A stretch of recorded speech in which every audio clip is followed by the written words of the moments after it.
Happy new year সকলকে।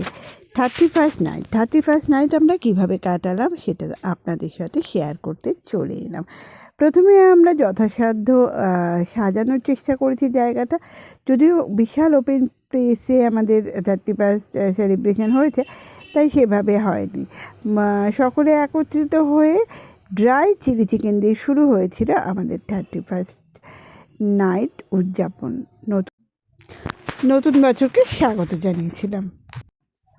অসম্ভব নাচানাচি করেছিলাম আমরা, যাকে বলে সত্যিকারের পার্টি জমে উঠেছিল আমাদের। প্রচণ্ড নাচানাচি করে আমরা স্বাগত জানিয়েছিলাম আমাদের 31st নাইটে। আর একটা জিনিস আমাদের এখানের বিশেষ আকর্ষণ রূপে ছিল, সেটা তোমরা দেখতেই পাচ্ছ, আমি আর বলছি না। এটাও আমরা কিন্তু ট্রাই করেছিলাম। অবশ্যই পানের নানা রকম ফ্লেভার ছিল, তো ট্রাই করলাম। ভালোই অভিজ্ঞতা, তো যতটা পারলাম দেখালাম, এটাই ব্যাপার। তো এইভাবে আমরা 31st নাইট সেলিব্রেশন করেছিলাম এবং নতুন বছরকে আমরা স্বাগত জানিয়েছিলাম। প্রচুর মজা, দেদার নাচ, দেদার খাওয়া দাওয়া ছিল কিন্তু এই অনুষ্ঠানে। তো এরপরে আমরা এই অনুষ্ঠান শেষ করে সরাসরি চলে যাব খাবার খেতে। খাবারের মেনুতে কি, বলতে বলতে কিন্তু হ্যাপি নিউ ইয়ারের সময় হয়ে গেল, মানে নিউ ইয়ার চলে এলো, সেটাকে আমরা ভীষণভাবে স্বাগত জানালাম। দেখো কেমন নাচ গান হাসি মজার মাধ্যমে আমরা নতুন বছরকে স্বাগত জানালাম। অনেক অনেক ধন্যবাদ তোমাদের সকলকেও হ্যাপি নিউ ইয়ার।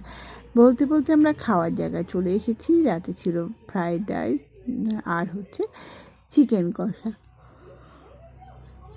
অবশ্যই করে মিষ্টি তো ছিলই। সেগুলো দিয়ে আমরা আমাদের রাতের খাওয়া শেষ করলাম। এইভাবেই আমরা উদযাপন করেছিলাম 31 ডিসেম্বর। বরণ করে নিয়েছিলাম 2025কে।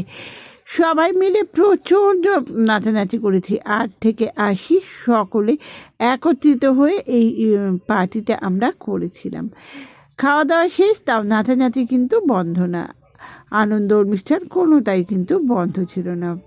এইভাবে আমরা প্রায় 12টা ভুল বলছি, রাত্রি 2টো পর্যন্ত আমরা অনুষ্ঠানে মেতেছিলাম। খুব মজার, দেদার হইচই, খাওয়া দাওয়া তো দেখলেন। এসব করার পর আমরা আজকের মতো অনুষ্ঠানটা শেষ করব। তার আগে ভেবেছিলাম আর একবার একটু নেচে নেওয়া যাক। এদিকে সকলে খেতে বসে গেছে।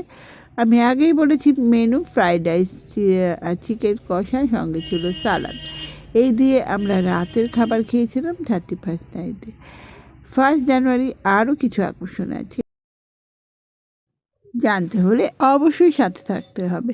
খাওয়া দাওয়ার পরও কিন্তু আমাদের মজা করা এতটুকু কমেনি, ঠিক আছে। খাওয়া দাওয়ার পরও আমরা করেছিলাম দেদার মজা, অনেক মজা। কেউ তো বাড়ি যেতে চাইছিল না। এই করতে করতে আমরা প্রায় 2টো বাজে পেরেছিলাম। দেখো এখানে সারিবদ্ধভাবে খেয়েছিলাম। চলো আজকের মতো টাটা।